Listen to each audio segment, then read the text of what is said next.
What's up, guys? Ooh, this one kind of bummed me out. My own car, the 2006 Scion. Drove fine. Got home into its driveway. Pushed in the clutch.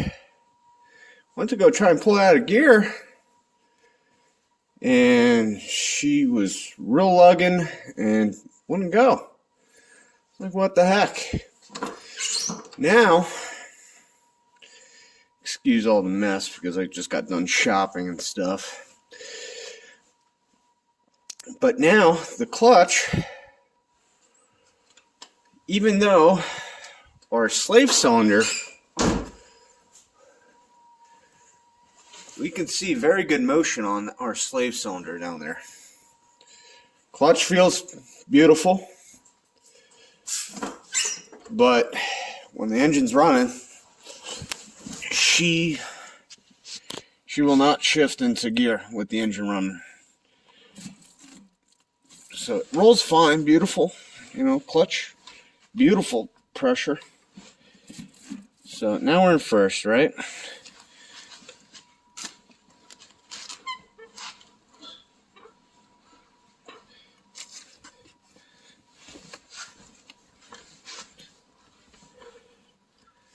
So it's also making a noise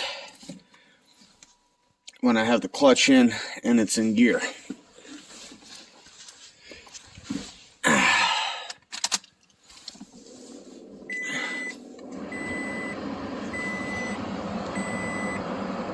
$274,000 miles. I think we got our money's worth out of that clutch. So, since we have good movement, I'm not seeing the fork being bent or anything weird. Something tells me something internal. Just decided it's done. Already ordered a new flywheel and clutch. All OEM stuff. Well, at least the clutch is. And, I'm going to have to start tearing it apart. Even if it's not the issue, 275,000 miles, might be time for a new clutch, right? Like I said, I am the third owner of the vehicle, so I don't know if anybody's ever changed it before. But we're going to see. And since I don't see too many videos on YouTube, really don't see any on how to rip the trans out and do the clutch. We're going to do that. Maybe even find something broken or screwed up out of the ordinary. Would be nice. Like I said, that slave cylinder moves out quite a bit. I even tried bleeding it. No air bubbles, nothing funny. Compared it to other videos of a slave cylinder moving. Mine's identical to those. So, yeah, we're gonna get into her. That's pretty. There we go. So, got the car jacked up, obviously. I want to tell you what I did so far. It only took me about 45 minutes. Removed the splash guard. Ooh, thunder. Nice. Moved the splash guard, which in my case was only being held in by 3 bolts. And then the battery and the intake. That's all I did up top. I started, whatever is hooked up to the trans, I just started popping clips. There's 4 bolts holding in this tray, so that's going to come out. 2 bolts for the starter. That's coming out. This axle's screwed. It was stuck. I beat the crap out of it to get it out from the new wheel bearing assembly. So I ordered a new one. Let me see. So now we got flash. As you can see, with the splash guard removed, we're in pretty good shape. I'm removing this whole centerpiece. Probably don't even have to do that, but it's going to make it easier to get to the bolts on this side. CV axles, like I said, 3 knuckles underneath, remove that. CV slides in, and you're able to get it up. On this side, with a prying device, there's a lip right here. I was just able to pop it out, so she's out. That's why you got the leak there. It's ready to be popped out. Other side, there's 2 bolts somewhere on the carrier mount, right there. So same thing on that side. We're gonna undo the 3 bolts underneath, pop that out. 2 carrier bolts, that pops out, CV comes out. Both CVs out. We're going to then, like I said, anything hooked up to the transmission is got to be disconnected. Then you do all the bolts around, and she should just, I'm hoping, just slide out, hopefully. So we'll cross that bridge when we get there. Trying to stay warm here. It's almost the end of April, but we got sleet outside. So we got the axle removed on this side. It came out a lot nicer.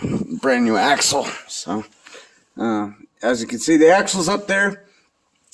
Correction on the, oh man, where is it? The mounting. There's 1 bolt on the bottom and 2 on top. And oh man, I don't want to put too much brightness on that, but there's a pin.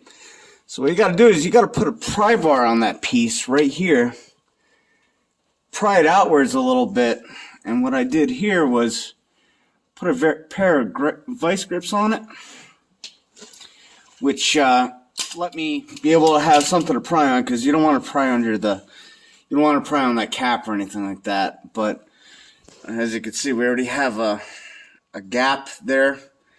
So we already pried it. This axle's ready to come out, and that's that. This piece, I've kind of failed with trying to get it out, but at least now it swings in ways that we can get easy access to all the lower bolts, and then you just swing it the other way when we're ready to drop the trans, because the trans is over here and this piece swings way over here. So we won't worry about him too much. Should be pretty easy at this point. All right. 2 things that kind of ruined my night here, folks. This shifter linkage that you can see is free. The clips did not want to give at all. So I'm like, all right, bracket probably has 2 bolts. Nope, it has 3. And the third one on the back here, I wound up having to put a box wrench on, and through the wheel well, I used part of my jack to hit it, and I spent about an hour undoing it. But it's free. So the linkage is free. Now I'm just dealing with the last part of it where you can see the socket. It's the rear engine mount. I literally just have a socket going all the way through. I almost have the bolt done. So that'll undo that. I already have a supporting jack under everything. And everything should tilt downwards. Obviously, I want to start undoing all the bolts around the trans. And everything should just, at that point, come free. So, that's where we're at. It's almost 7 in the morning, and I got work at 1 in the afternoon. So, I'm going to bed, but by tonight, she should be separated. Pretty damn close. All right, we got a winner here. So, looking at this, our throwout definitely making some noise, so that needed to be replaced. It does move good here. The fork, everything looks good. I'm gonna take this all apart, clean it very well. I mean, like I said, this is just, you know, 275,000 miles. What I'm not liking is, I don't know if you can hear it.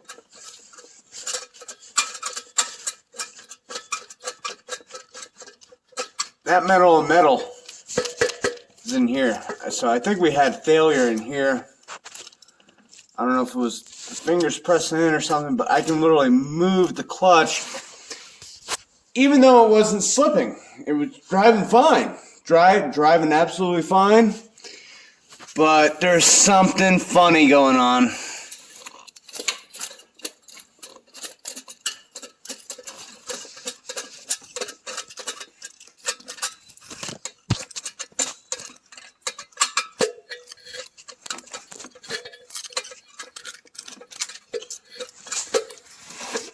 Definitely something funny going on in there. So we're gonna remove our bolts. Like I said, we got a brand new flywheel. We got a clutch that's on the way. A rear engine mount, because that really screwed me. The weld broke and the nut was spinning on the stud. So that really did screw me. I spent about 2 hours trying to get that out. I think it still might actually be somewhere deep buried in there. But anyway, it is what it is, living in the salt belt. So we're gonna take this thing apart and see if there's any carnage we can see. It'll be cool. I like this part. But this sort of confirms why it was lunging forward. So if if this doesn't fix it, well, there's not much left to it. I mean, what would be my next step? Well, with the new clutch, it'll be a slave cylinder, master cylinder, and if I see anything screwed up with the clutch pedal assembly, the clutch pedal assembly. I mean, that's really all there is to a clutch, you know. So we're gonna get down into this. I'm gonna see how screwed up it really is. 275,000 miles. I don't know if it was ever changed before. Alright. Got the pressure plate off. Got the clutch removed. Definitely got some screwed up things going on in here. A lot of metal, shiny metal and metal. These springs are about to fall out. Clutch itself, yeah, she's pretty low, but I mean, these springs, holy crap. And I think this is what I was hearing when I was moving around, was that. We'll compare it to the new one when it comes, but I'm pretty sure these are usually pretty tight. It still does not really explain why the clutch was being engaged while the clutch was pushed in. Got a new flywheel too, so I'm going to put all that in, but I mean, is this going to fix it, or are we going for the master slave cylinder? I did see motion, but was it enough motion? And again, this fork here, it doesn't look bent, but we got to still take it all apart to check and verify all that. Because a bent fork would obviously then mean you have the same throw, but the fork ain't pushing the throwout bearing good enough. So, but like I said, there are a lot of sharp parts here. That is making noise. Those springs are screwed up with the metal to metal crap. So, definitely needed it. No doubt about it. And, yeah, next is to zip off that flywheel and throw the new one on. Alright guys, the day has finally come. Exetti clutch. Complete clutch kit. Couple things I already did. Brake cleaner on the pressure plate and the flywheel. And already put the new throwout bearing in. Greased it pretty well on the inside where it's going to ride. The pivot point, greased the pivot point on the trans. One thing I wanted to show you was the difference between OEM and cheap Chinese crap. Look at the difference there. Springs are way more heavy duty. The thickness of the retainer is way thicker than OEM. I don't know what else to really say about it. It's just a night and day style difference. So, when it comes to alignment, I see that this alignment tool, because you got to remember, this car does not have a pilot bearing or a pilot bushing.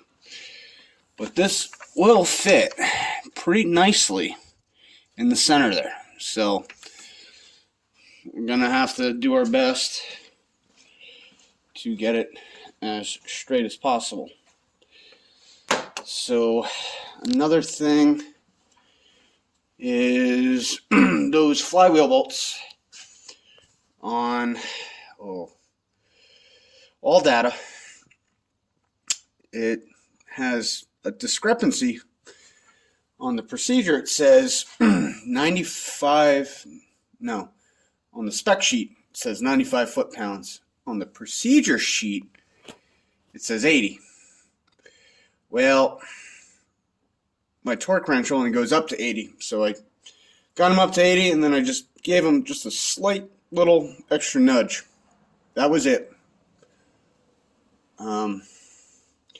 You know, obviously you do 1, 2, 3, 4, 5, 6, 7, 8. That's how the torque procedure, that's how they want you to do it. So everything's all clean. Once I find the spec, yeah, it was 14 foot-pounds for that pressure plate. So 14 foot-pounds. And with that, I'm going to put a little bit of medium strength Loctite to make everything all happy. And the clutch will be installed, and then we can throw the transmission back in. As you can see, I did pop out the old crummy axle seals. A lot easier to just pop them out on the ground here. No stores had it in stock. I have them on order. We don't need those in to install the transmission though, so we're gonna leave them out for now. At least get the transmission mounted. Kind of, you know, run on a deadline crunch here because this is what I use to throw all my tools in to go place to place, you know. So yeah, we're in pretty good shape. That's where we're at. Alright, so we're down to the final piece of the puzzle here. We got our fork. It's in. Now it should clip down. That goes in. And I think we should hear like a click. Like that. Just like that. So that's clipped in. Fork's in. We're supposed to test for movement. So as you can see, we got good movement. Everything spins nice. It's not rattling anymore, so that's good. And that's all there is to it. You know, it's only going to travel up to there. So that's how that's how the fork works. Eventually, we will grease that before we put our slave cylinder back on. But everything is really nice right there. So that's that. So now the transmission, we're going to get it back on the jack and bring it up. And obviously it's going to take 2 hands and some patience. And just slide her in. Now, if you're old like me, after you get the trans bolted in, before you waste all your time with the axles and this and that, put the trans in. You don't even have to bother with the shifter linkage. As you can see, our clutch is depressed right now. That's fully extended. We're in reverse gear right here. You can move this around. As you can see from our CV output, we're not moving, right? So you can put it center like that. It's neutral. I'm going to shift to another gear. I'm going to zoom in again here. No movement, right, folks?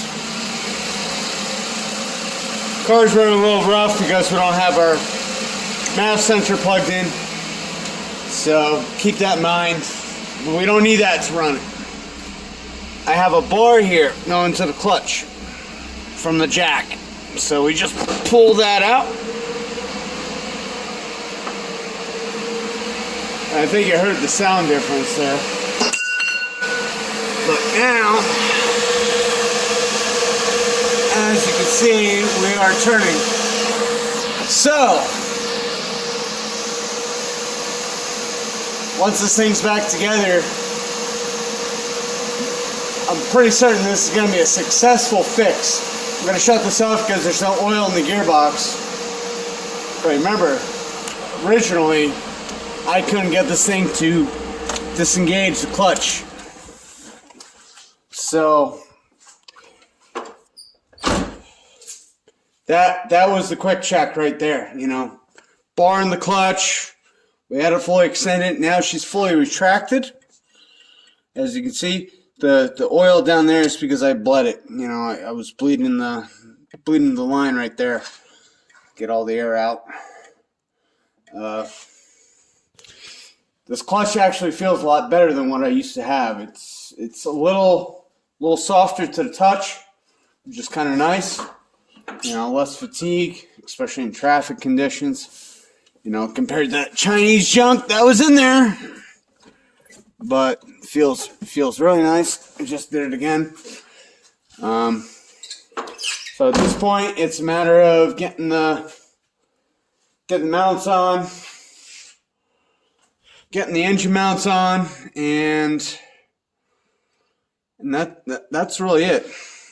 We're gonna rip this battery back out because we need the room. But first we'll do the rear mount because that's the toughest one, and then we'll do the front, and everything will be realigned. And there's really not much left to it. You know, splash guard, obviously our CV axles. We've got a brand new one in the Boxer Cardone brand, which they're actually pretty decent. And instead of that crap intake, I'm going to try using the factory OEM one I got from a donor vehicle.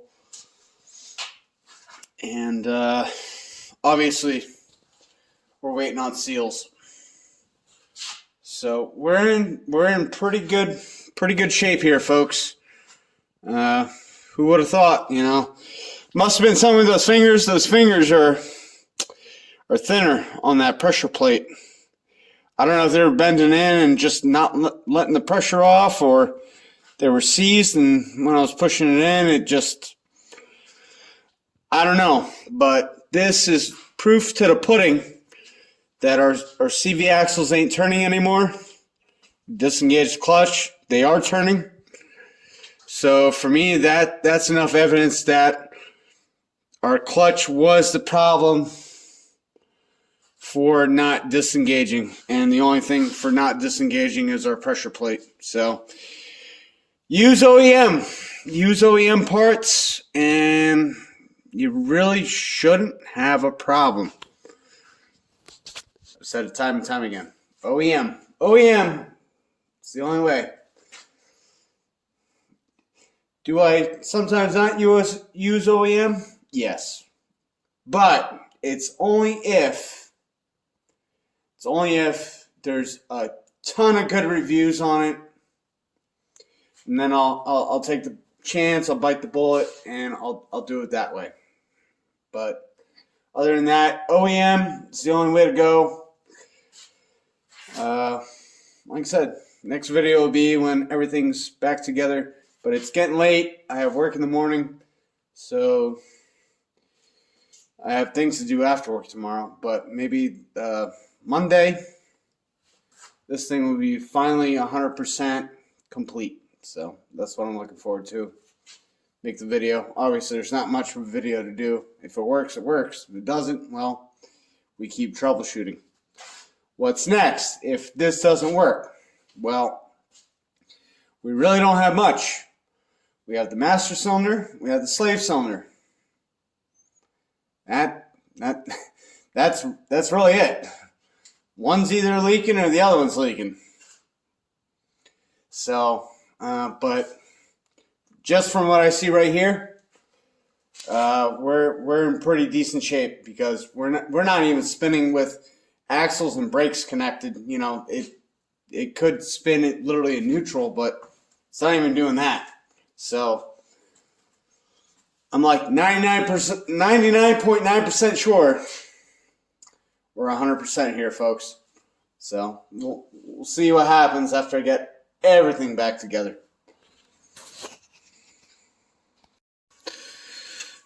Alright guys, if you're struggling like I did with this passenger CV axle, you take your long pry bar here, and once you kind of get her in, just pick a spot, use the cross member, and just start pushing. Up top, you obviously, up top you pull down a little bit, you push in, because you don't want to catch the lip, you push all around, using the cross member as leverage, and she will go in. If you push too far, it will go all the way in, and then you're going to have to pull it out.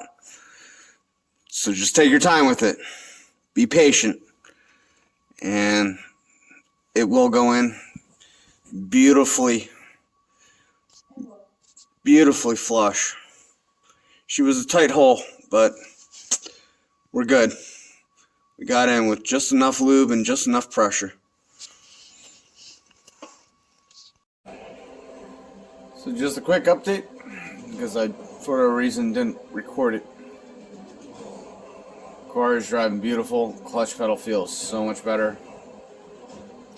It's like driving a whole new car. It really is. So, you know what can I say? Success is success. Wasn't that bad of a job, and you know, now with Japanese parts, it should last. Should last another, 100,000 miles or so.